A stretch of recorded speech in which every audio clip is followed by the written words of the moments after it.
Welcome back, everyone, to It's All Light. I'm your host, Natalie Baugh, and today we have a very, very, very special guest, Miss Carley Kramer. Hi, everyone. I have been so excited to get Carley on this podcast because you guys will be blown away with everything she does in her life, everything she will teach us, and just how she lives her life. I think is a great example to us all and will uplift you to do and be better. And it couldn't be more perfect timing than with this new year and figuring out what you want to make with this year and how you want to improve yourself. So, Carley, tell us a little bit about yourself. Um, well, I'm from Utah originally. I'm from Murray, and I'm the middle child. I don't know. When people say, "Tell me about yourself," I feel like I say where I'm from and where I am in my family. I love that. But I do technical product management, so I run an app. I So cool.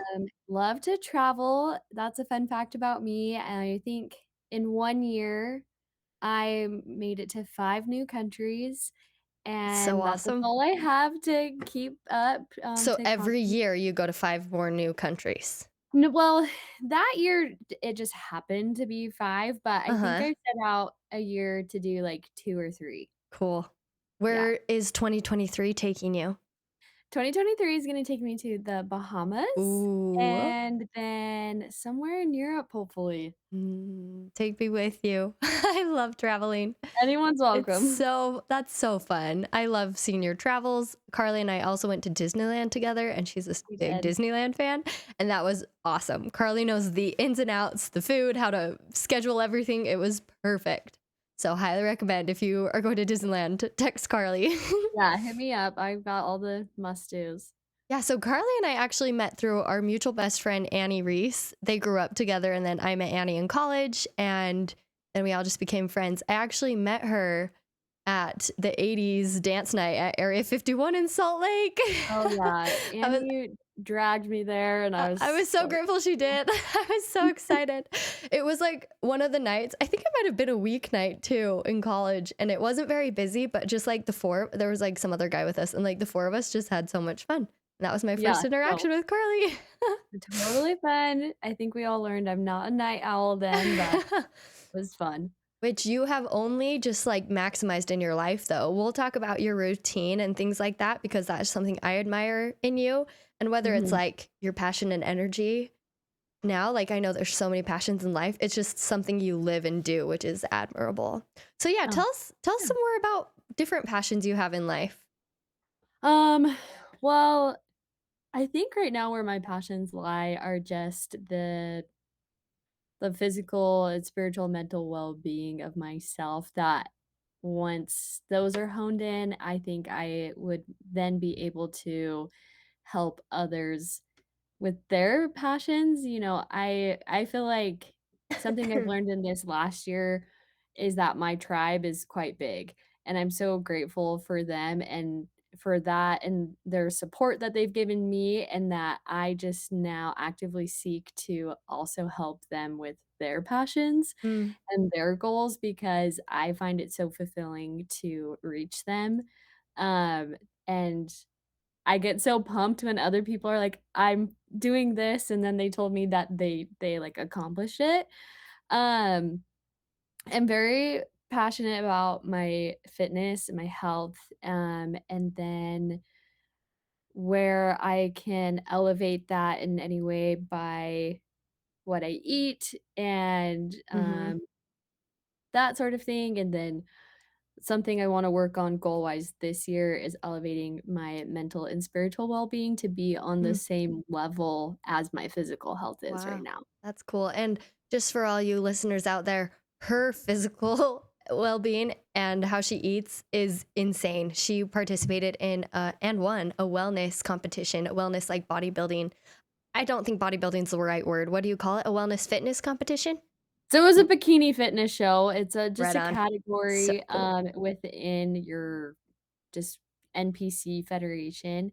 Mm. So yeah, I competed in that in July last year, and then I will compete in one in August and October this year. Woo, woo. Where's that one? They're gonna be local here in Oh, Utah. nice. Because the first one you went to Dallas, right? Yeah. Uh-huh. And that was so cool to watch Carly. Like, she'd already been so good at working out and eating healthy, but then this kind of took her to the next level. And it was so cool to watch her in this process, and she's continuing to wake up at 5, 4:30, 4:30ish, right? 5, yeah. And she gets to the gym and works out for about 2 hours, right? Uh-huh. And I've seen her at the gym when I make it there, maybe once a year at 5 AM. But it's amazing what Carly has accomplished and just her drive and determination. So I guess my first question is, what's your motivation for that? I feel like for me, that's the hardest part is my motivation.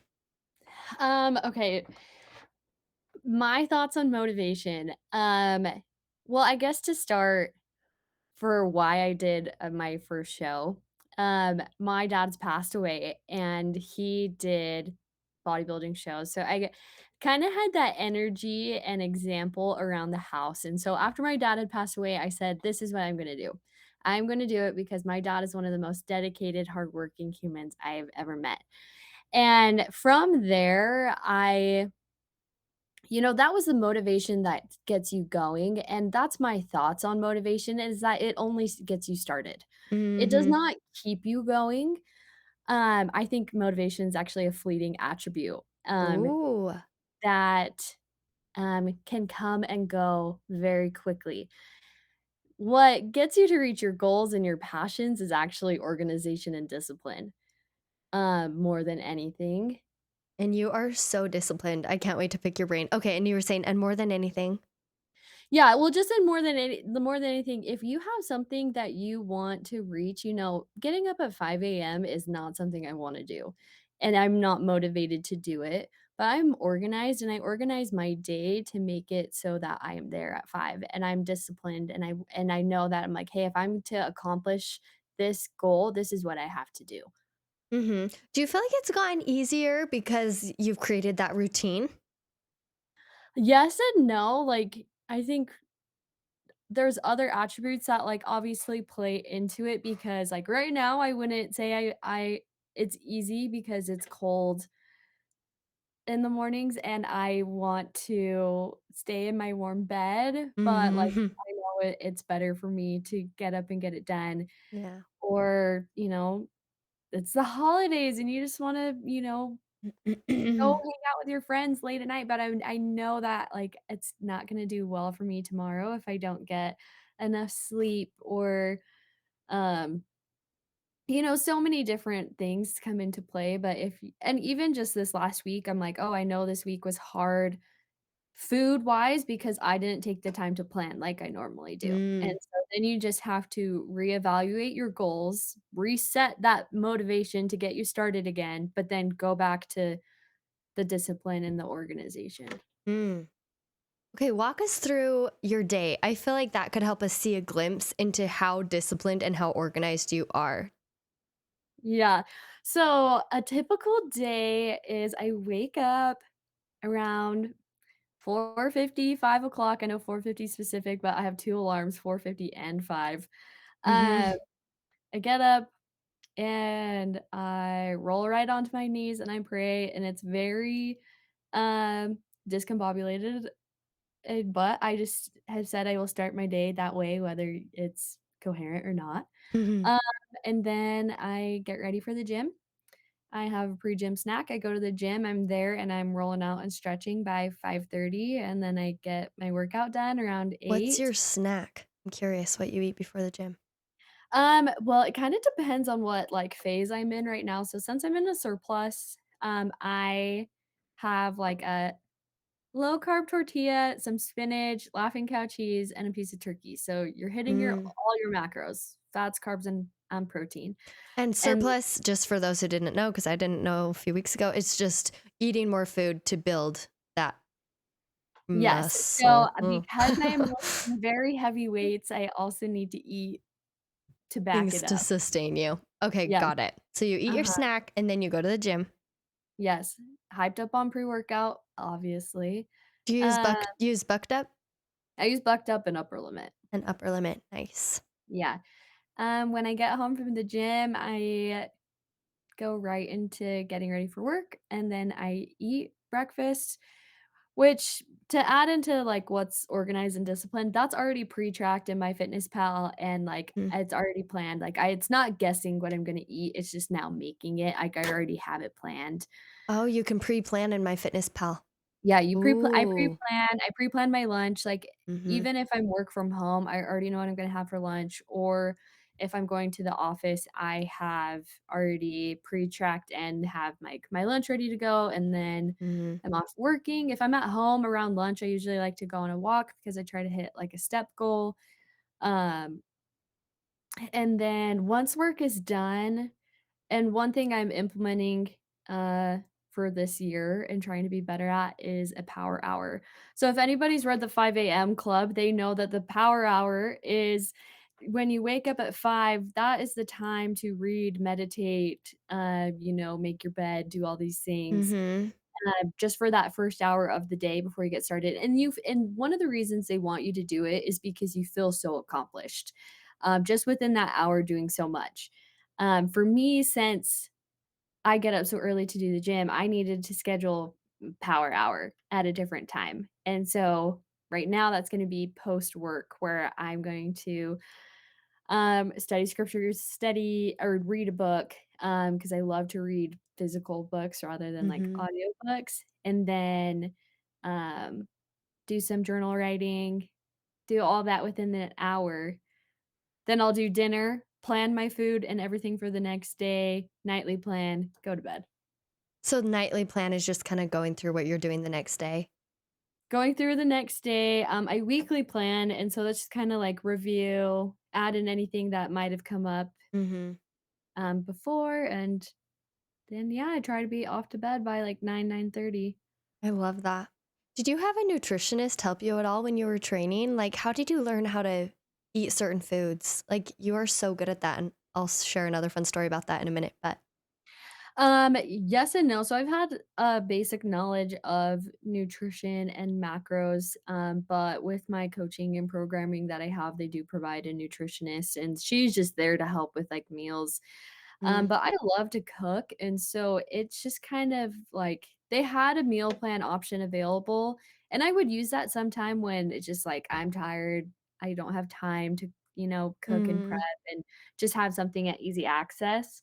But I think I just learned as I go and just kinda what works for me and what I yeah, like, and some, negotiables, non-negotiables, like, I love peanut butter and dark chocolate, and so I would take that over ice cream, and I mentioned that was saying, like, I compete and I do this, but I still have chocolate, and I still have maybe an ice mhm, or 2, just because this is, like, my life doesn't mean that I don't have an enjoyable one.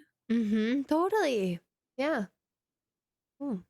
Oh, yeah. My fun story was we went to St. George for a bachelorette trip, and Carly, like, cooked all our meals, and I was so lucky and blessed, but my favorite was kebabs, and she had, like, the best seasonings, and I was like, "Wow," like, everything she would cook and prepare too, and she was also eating like, more specialty foods for herself because she was in that training time, but it was so cool to just see, like, it really isn't as complicated as we think. Like, you just cut up some chicken, cut up some vegetables, put them on a skewer, and then grill them, or you could cook them in the oven or do whatever you want with whatever you have, but, like, it's not as crazy as it needs to be to eat healthy and to create these good habits, right? I mean, Oh, yeah. I say easy lightly because I know it does take a lot of work and effort, but, like, Yeah. it's doable, and I think I I think the wanna Yeah, go the ahead. biggest thing on it is time, and Mm. people just don't wanna put the time in. Gotta sacrifice. What do you feel Yeah. like you've had to sacrifice for this? I mean, like, social time, like, to go to bed early is one. Social time, I've had to sacrifice of a lot of things, it hit hard mentally more than I think I originally thought it would. Mm, I think sacrifice pride in a lot of ways, because you think you know what you're doing, but you have a coach that knows what they're doing, and mhm, they you have to be able to accept correction, um, mm, and then it becomes really humbling to know that it's like, yeah, people know more than I do, and I need to accept that help. I think the biggest thing, like you mentioned, is I just had to sacrifice a lot of my time for this goal. Um, but like I said earlier, my tribe is huge and I everybody was so supportive and even if I was out with friends, they would be like, "Okay, it's getting close to like 9 o'clock. Like you need to get going, you gotta go to bed." And then it did come with some, friendly banter. They would go out to eat and I'd go with them, but I would bring bring my meals with me and they'd make fun of me then, but they just did it to tease, but Oh, I just admired you with your own food. I was like, "Whoa, she's just so much healthier than all of us." And no, I was I like, was "I'll a get there little one bit day." I was a little bit of a Nazi, and so this next prep, I definitely have a couple things that I wanna balance out. Right. I love that, like, you've done it once and now you know how to improve for the next time. So Yeah. like, the rigorous training begin? So for the August show? So I'm kind of small right now. I need to grow in, like, my lower body and in my shoulders, and so I'm Muscle, probably growing muscle is what you're talking I about, need to right? grow in muscle, with keeping the fat, low. Mhm. So I think I'll probably be in a surplus or in a muscle gain period for probably another month and a half to 2 months, and then I will start cutting. And So that's where most guys live because they just wanna gain weight and they wanna just gain muscle weight and get big, right? Like, most guys I know are always trying to do that. yeah, I mean, men are different than women, That's and I true. think, um, something that women I think now more on media are showing is that lifting weights does not make you bulky. Mhm. Uh I don't it wasn't until maybe the last, like, 2 months, 2.5 months of my prep that I started to do cardio, and I was dropping weight, dropping fat, and all I was doing was lifting heavy weights. Um, Wow. yeah, and so, cardio is just meant to be a tool, it is not meant to be a a consistent thing in your life. People are Hmm. like, "Do you wanna go to high fit?" No, I don't. See, and I've been raised opposite of I've only ever done cardio like majority of my life. And so now I'm finally transitioning to how can I incorporate more weightlifting? And I can Yeah, still keep my running and my cardio, but like I know that the weightlifting will benefit those areas tenfold. yeah, for sure. So surplus mode for a few more months, and then you said cutting or sculpting. What was the word you used? Yeah, just a cut or, that's kind of what they call it on the physical side of things. It'll Mm-hmm. become a deficit, and so that's when my what I output, so my energy and calories burnt becomes more than my input, which is the Mm. food that I eat. Right, right. I love my fitness pal and I haven't thought about setting a goal to use that, but it's so cool to be able to track that. I'm addicted to my Garmin watch though, and that usually tells me my active calories, my resting calories, and then I have like a ballpark idea of how much I should be eating. Mhm. But I just love talking to you about this because I want to get to maybe not extreme levels. I don't think you're extreme, but like I feel like your discipline is something that'll take me quite a while to attain. So I'm trying to figure out little things I can do right now to like just chip off some more and get closer and closer. But Yeah, of like course. even the other day, so I'm writing an article for work about going off sugar. And so me and my coworker are going off sugar. And Carly just was able to share so many things about, okay, this and this and this, but also like it's not the end of the world if you have chocolate. That's part of life. And then you just like can equate it and balance it and track it and plan it. And it's just so cool that you've learned this. So was your dad really good at like the so for bodybuilding, food's always included in that. So did you watch him like cook healthy meals and did you learn a lot of that from him? There's definitely a stigma around how bodybuilders eat, and they just think they're eating boiled chicken and rice, and I think that was kind of what I saw my dad do. Granted, this was, 12, 15 years ago. I think I was Right. maybe, like, 10 or 12 when, like, he was doing his, like, 1 to 2 shows that he did. But he did always, like, instill like, I started, like, going to the gym and lifting with my dad at 6 in the morning when I was in high school. Awesome. And, I would go get ready for school, and he'd come downstairs, and he would have made me oatmeal and eggs. And, just, like, having that balance, but, like, he loved his cookies. My mom makes the best homemade treats ever, and so, um, yeah, I definitely think passion and motivation kinda started in the home for me, and my dad, he was so disciplined, and he just like any goal I set, like a couple of summers ago, I set a goal to run a half marathon before I, like, really got into lifting, and because 'cause I've always wanted to set a goal to challenge my body or challenge my mind in one way or another. I've done Mhm. 75 hard, and I was like, "Okay, now what's next?" And he would just call me and be like, "Okay, did you run today?" I'm like, "Oh, yeah, I did." And he goes, "Okay, how many miles?" And he's like, "Okay, if you ran this many miles today, how many are you gonna run tomorrow?" That's Mm.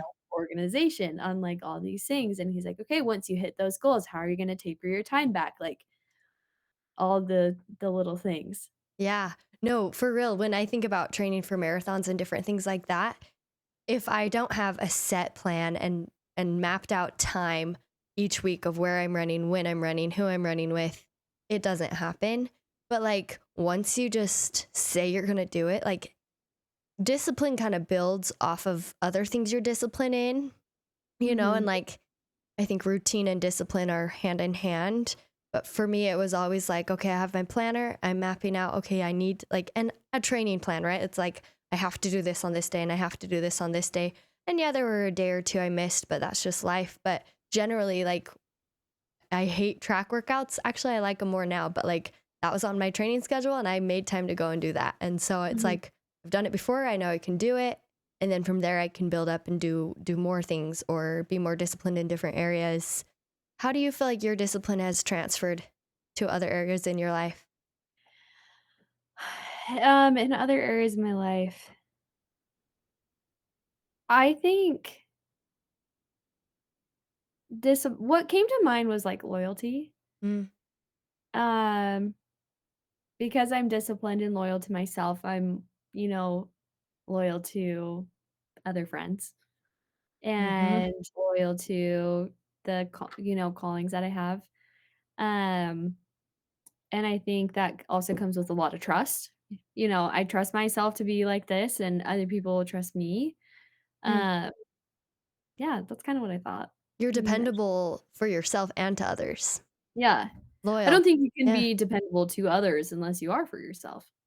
That's true. You have to make sure your cup is full in order to like pour it into anyone else's. Mhm. But yeah, I would 100% say you are like one of the most loyal people I have ever met to your friends, to your family, to anything you do, really. Like even in your career path too. I didn't really know you a ton in college, but since then I've seen you in your careers and just how dedicated you are and just like everyone around you knows that about you and I feel like they don't expect it from you, but they can depend on you. They know what you'll show up for, how you'll show up, and it's just top of the top, best of the best. Like that is Yeah. what you produce, and I admire you Oh, so great. much. So, okay, what other thoughts do you have? We've kind of gone all over the place, but I'm like trying to figure out there's so much we could talk about, but what's on your mind? I think okay, so you mentioned there's 2 things on my mind. You mentioned, like, okay, I made goals and plans, and sometimes I don't. I miss a day. Mm, And I think one thing about New Year's resolutions and, goals that people set is that if they miss a day, then they're done, mm, and that, the goal is over, they couldn't hit it, and all those mm-hmm. things, and for me, I'm like, "Oh, I missed today, but I'll hit it tomorrow." Ooh, yeah, yeah. Let's get everyone saying that more, but I'll hit it tomorrow. Yeah, but I'll do it tomorrow, and as long as you, like and that's discipline, you know, you can only control what you can control, and so if that one day you had some like, non-controllables, that you just, like, couldn't do, then, like, that's life. Mm. But, like, what are you gonna do the next day to make sure, like, you hit that goal? Is it, Setting a writing timer. setting a timer? I have all these timers going off between, like, 6 PM and 9 PM, making sure I've hit all of my non-negotiables for the day. Ooh, non-negotiables. People make your non-negotiable list. Yeah, make a non-negotiable list and, like, hit that. And then I also think when it comes to being disciplined, like, I've had a lot of people come to me and ask, like, my thoughts on doing a show, and they've always mentioned how, like, they wanna do one too, and I ask them if they make their bed every day, and if the answer's no, then I tell them they can't do it. Mhm. Okay, I Like, I have a get that. chance because I make my bed. Woo woo.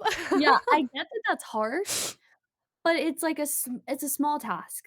Like, are you able to do this small task every single Mhm. day? And if you're not, then yeah, I'm sorry, I don't think you can. Yeah. And things like that.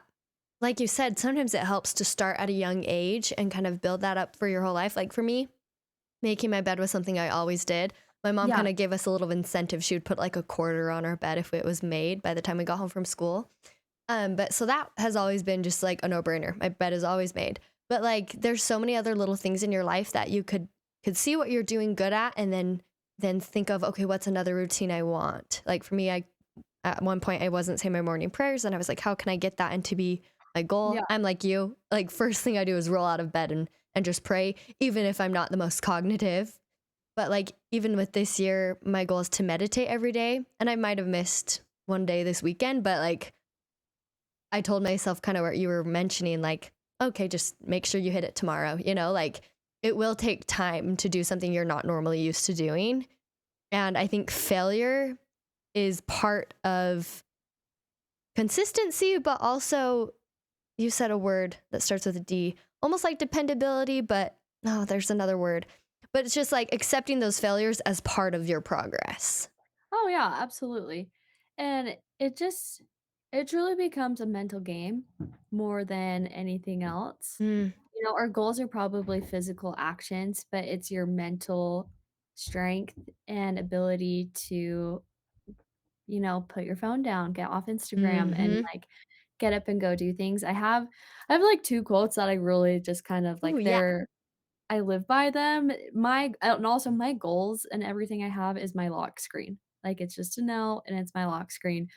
But I the love that. 2 and one that comes to mind about mental growth and things like that is Hmm. that it says you cannot win the war. Oh, let me get 1 second. Go grab your quotes. I know, I'm like, "Let me show you." Or not show you, but just tell you. Okay. It says, okay, "You cannot win the war against the world if you cannot win the war against your mind." Mm, our minds are crazy powerful. Your mind is so powerful, like, you can do so many things, um, if you put your mind to it. And I think that's where, like, if we wanna full circle things about passions and whatnot, it's like, Hmm. if it's a passion and your mind is set on it. I thought about doing a show for 3 years before I, like, Signed got up. up the courage and signed up and did it. Or for so many people, it might be, like, thinking about going to do a master's or thinking about going on a mission, so many things. Your mind and, the little filing cabinets back there, it's a true desire. Run towards that anxiety, don't run away from it, run to it.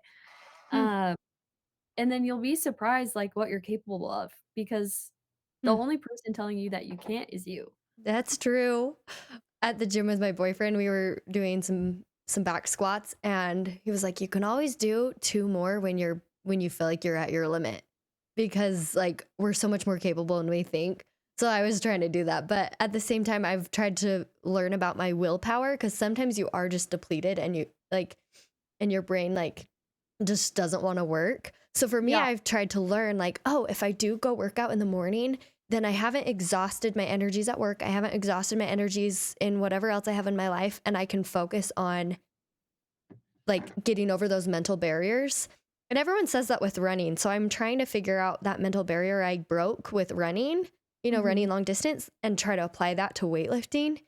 Like yeah, I've been starting to do just, I mean, like 15-pound reps of like bicep curls, but I was doing them all until I failed, until I like literally couldn't lift it up anymore. And so just yeah, doing as many reps and rounds as possible to that point. And the next day I was like so sore and I felt so good out and I was like, okay, this is how things are going to actually change is because I'm pushing it to that wall and hitting that barrier. yeah. which I don't know. It's a work in progress, and you're my vision board basically. Just cut out a little picture of Carly and glue it on my board. No. No, but it's really cool. Like especially the random times that I decide to go to the gym at 5 a.m. and I see you, I'm just like, oh, she's doing it. I can do it. And there's like all her pointers. I'm like, please tell me them all. Like you know so much.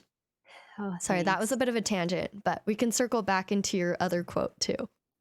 My other quote, and I love this one, and I live by it, is "Don't be upset by the results of the work you didn't do."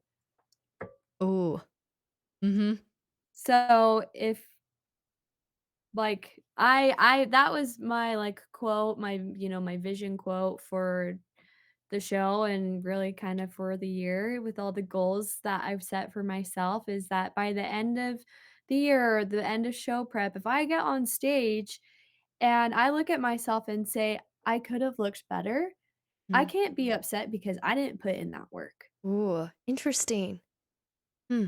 But if I get up there and I'm like, dang, I look good and I might maybe won't didn't take first or whatever, but like I can't be upset because I know from start to finish, I was at 100%. You put in the work. Yeah. Mm. And I have so many thoughts right now, but like the first one was just that sacrifice that it takes to put in the work.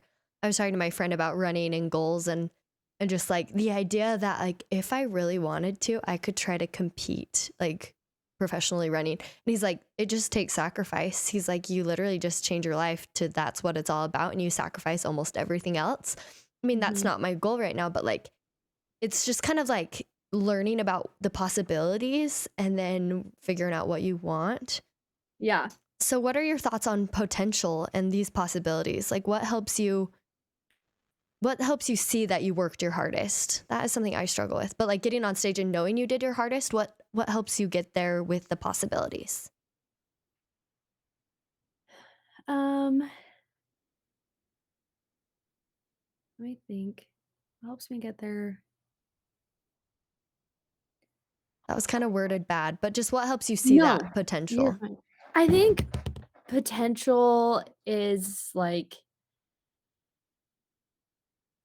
what's coming to mind is like being good at learning. Mm, Um, because I'm still learning, and so, the potential or the possibilities of being on stage and, let's say taking first, I know for me that that will come from, uh, asking questions, getting feedback, being humble to receive criticism, because the criticism is constructive. It's not to knock me down. It's to say, hey, I'm your coach and you're telling me this is a goal. I'm trying to help you. Um, and so let's make some adjustments. And I think that can also be applied to in the spiritual growth that I need, where, God is not trying to knock me down. He's just saying, hey, I see some areas and aspects in your life that we can make some tweaks and let's do it together. And that's what your coach is doing with you too. He's saying, "Let's do this together." That's what it's God asking us to do. He's saying, "Let's do this mhm. together." If you have a therapist and you're, working on things mentally, she's not making you do it by yourself Mhm. either. I think it's really understanding potential doesn't have to be alone. Mm, Potential and I love possibility that. is comes together with Mm, other people. yeah. You mentioned that at the beginning, like you have a tribe and that's your friends and your family and those people that support you and know what you're working toward and want that for you as well. I also think, at least for me, something that helps me, and I was thinking about it earlier, like on social media, like I always save a bunch of reels or running videos or stretches. And I'm like, okay, I'm sitting here and I'm saving them, but I'm not actually doing them. So I'm like, okay, how can I change my patterns of, okay, if I see a video, like maybe even try that like toe exercise or hip flexor exercise right then and there.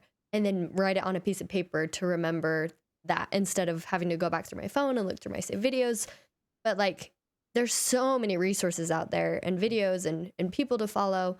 But I feel like also like different mentors in your life that sometimes you can approach and be like, "Hey, do you want to do this with me, or can you kind of coach me through this?" And maybe that is just them checking in once a week. "Hey, did you do that?" You know? Like I Mhm. could ask Carly, be like, "Hey, can you just check in with me once a week and make sure I'm on track with this X, Y, and Z?" But it really does help so much when you have that support. Absolutely, and then I think along with that, it's so good to have that as backup.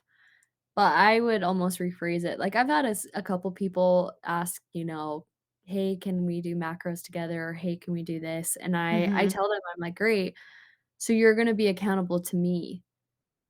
You're and so I set, like, a check-in day with them, and Yeah. I go, "As soon as I have to be accountable to you, meaning you fall me asking you if you've Oh, done your yeah. goals, then I will charge." Oh, yeah, I like that flip. Yeah, and so it's like with coaching and everything, my coach is like, "This isn't an accountability program to for you to from you to me. Mm. This is an accountability program from you to you, and I will just be here Huh. to back you up after." Which I think is a lesson I'm slowly figuring out more and more. It's because, like, at the gym, I wanted, like, someone to be in my face telling me, "Yeah, come on, you can do it, you can push harder," which is still good too, but, like, at the end of the day, it really is just up to me and my mental motivation to push through and actually do it, Yeah. no matter how many people are screaming in my face. I don't think that's that fun anyway. It depends how they do it, because sometimes it does pump me up and motivate me, but also it could pump me up with just someone standing by me and doing it with me, Yeah. instead of yelling at me. But it really is just like a you thing. I think different jobs and in careers too, it's important. Like I feel like my company doesn't focus so much on here's your job and here's your reward. It's more of you're accountable for yourself, and you like we don't do incentives because you need to learn how to just motivate yourself and work, which Yeah. is sometimes hard to accept because I feel like our society and our culture is sometimes like you do something you get a reward, and I work it's for a sales it's company, so I fully am it's from that aware. outside thing. Yeah, what are your Yeah. thoughts on that? Um, It can be good. I don't think I don't wanna discredit entirely, but I wanna hear your thoughts. yeah, no. Oh, one thing I realized, so I recently just switched companies, and at the one my previous one, they were very big on, "Oh, you did this? Great. Here's a pair of Nikes," or, "Oh, Mhm, you've been doing great. Here, go take the Jazz tickets," like the courtside seats, and I'm like, at to that point, or it got to a point where I'm like, I just want, my hard work to be shown, through pay, or my hard work to be shown through words of affirmation, essentially, where it's mhm, like, hey, this credit is just well seen by other people, and that's it. Whereas now at my company that I work at now, they're not really like within the department that I'm in, it's not really incentives. mm, But my boss, he's actually very good at saying, like, hey guys, Carly's been working on this and she's come up with great ideas. Instead of like collectively saying, like, oh, we've done something, because we mhm, are a team. And that would have been totally fine if he said that. But to say specifically by name, hey, Carly's worked on something, mhm, that to me is great, and what I need more than saying, like, hey, you did this, here's a gift card. Like, I don't need that incentive, but to be called out by name saying, "Hey, she did a good job," that is the boost in the brain that I need, and it keeps me motivated. I love that, and I love how it's different for everyone, but I think just that power of words, it doesn't have to be, "Oh, you get this if you do that," but just acknowledgement. I think we all want that acknowledgement and validation. I think that goes 100 yards. Oh, cool. Okay, I feel like I had one more thought and I'm trying to circle back to it. Passion, energy, power, love. A few other things you mentioned to me about your passions is just energy and love in general. Do you have some concluding thoughts with those? Um, yeah, so I towards the end of the last year, I read a book called Good Vibes, Good Life. Hmm. And it talks about the law of attraction and the law of vibration. Now, the law of vibration shortened is the vibe. like, everybody asks like, "Oh, do they pass the vibe check?" Like, "What oh, you're going to a party, what's the vibe?" Um, Mm-hmm. and so the law of vibration is essentially surrounding yourself with people or doing things that match that same vibration, that same high, if it's high energy or low energy. And so something I'm working on this year, especially with energy and love, is to, surround myself with people that match that. Um, because if I'm at, I like to say I'm at like a pretty level headed with like spikes of high. I've never really been a super high energy person. Um, but I just want to surround myself with people that I feel comfortable with and I love them and that have the same passions and the same desires as I do, or even just have the desire to have a passion. That way we can back them up. And then I think, when you said like energy and love, what came to mind is like manifesting. Like I'm trying to manifest love this year and Oh yeah. um, however that may happen. But I think it's like what you put out is what you receive. Mm-hmm. I do the momentum dashboard on my Google Chrome, and the quote today was about like what you put out, you'll receive. Yeah. And there was a TikTok my sister sent me called the lucky girl syndrome. And then she Yeah. sent me another video of it too. It's kind of trending. But it was just like, if you just say, wow, I'm so lucky. I'm the luckiest girl. Like, my life is great. I have a great job. I have great friends. Like, I'm doing great things. Like, if you just constantly tell yourself that, it'll only increase your chances of being lucky and your chances of finding those things you want to find. I mean, it's similar to manifesting, but I wrote that on my whiteboard. I was like, I'm the luckiest girl in the world. And like, it's just been funny because I feel like the other day too, I just had like that thought of like something happened and I was like, wow, I'm so lucky. And I'm like, whoa, like I really am. Like just keep saying it and doing it. And it's amazing, like the power of our minds as well as just our thoughts and how we control them and what we put in them, right? No, yeah, totally. Oh, so many good things. Okay, we've talked about so many things. What do you feel like is your personal takeaway for today? I think my personal takeaway for today is to um I mean, I'm like I almost just want to live up to the hype. I feel like people hype me up too much. I'm not that. No, you live up to the hype. Like, ask anyone. You really do. Yeah, and then I just, yeah, want to focus on good energy towards. I think I've got the discipline and organization locked in physically, and so I mentioned Power Hour, and it starts Yeah, today, guys. Like I didn't finalize my goals until this last weekend, and yeah. so Power got hour. some things going on today that I probably can't do Power Hour until right before bed, but it'll happen. Yeah. I think that's probably my takeaway. That and setting my weightlifting goals, like putting those in a plan so I know what I'm doing every day weightlifting wise. Because if that's something I want to focus on, that's what I'm going to do. But I love the power hour because I've been trying to do this meditation and my scripture study. And I think power hour is a good way to maybe do those, even if it's broken up into little segments, just like those Yeah. power moments.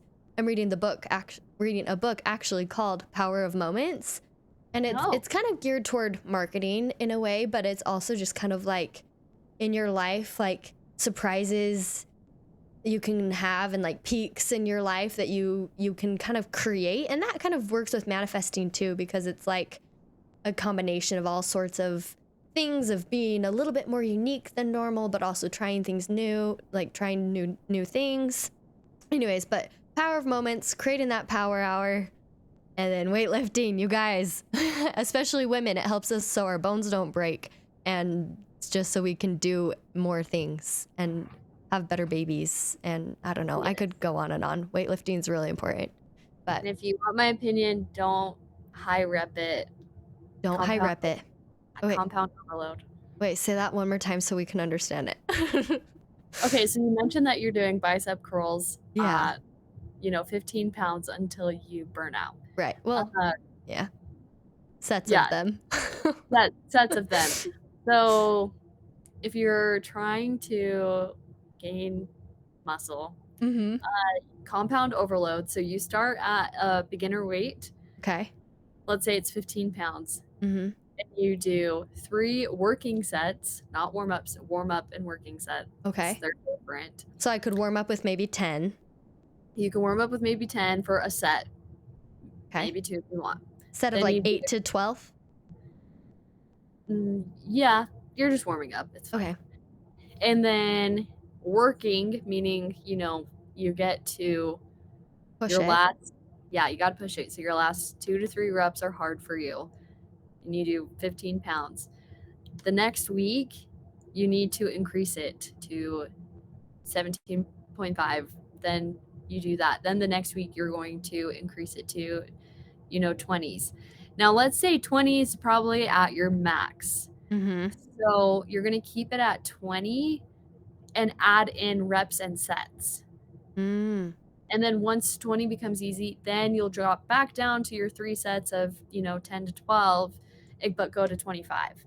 Oh, okay. So This is how maybe you for a few days do 15 until that 15's not as hard of a work, and then do 20 pounds the next day until that's less work. so depending on how a workout split is set up, and this is like a whole long thing. I love it.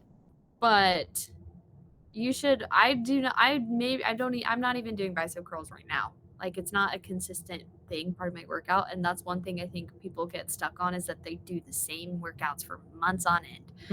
I get a Mm-hmm. set of blocks of workouts every 6 weeks, Wow. because you need to change up how your muscles and everything Mm-hmm. breaks down. Movements. And so, no, I would not do the 15s for a couple days. I will do the 15s the 1 week, and then I will push myself the next week. So I could do 1 week of 15s, and then the next week warm up with 15 and then do 20 as my workout. Yes. Wow. Okay. This is good. See, there's so much I need to learn. And I think I need to pay Carly so she can like literally walk me through everything, because there's so much to learn. And honestly, just if you learn anything, just know that if you do these things we've talked about, you can become as disciplined as Carly. Like, honestly, it takes so much work and mental power. But as you've seen throughout this episode, Carly puts in the work. And like, it's not just getting up at 5 a.m., it's her planning and her organization and just her motivation from the get-go, right? I like how you said motivation is fleeting, but just like that spark, but then what's your plan? How are you going to actually accomplish it? Not beating yourself up, but also just envisioning where you're going to get and how you're going to do it. So thank you so much, Carly. I'm so excited. If you're willing, could you send a picture of your goals on your lock screen? And I could maybe post a little reel about you. Yes, I will send them because they're last year's goals, so I haven't done Perfect. this year. Just to give people an idea of what you're capable of, and if you want to live your life in this type of way with discipline and organization, I think it's a great example. I also, with her permission, will post her show pictures. I will pick. With your permission, yep. Well, again, thank you, Carly, so much. Enjoy your night. Everybody, I hope you loved this episode as much as I did, and we'll talk to you next week. Bye.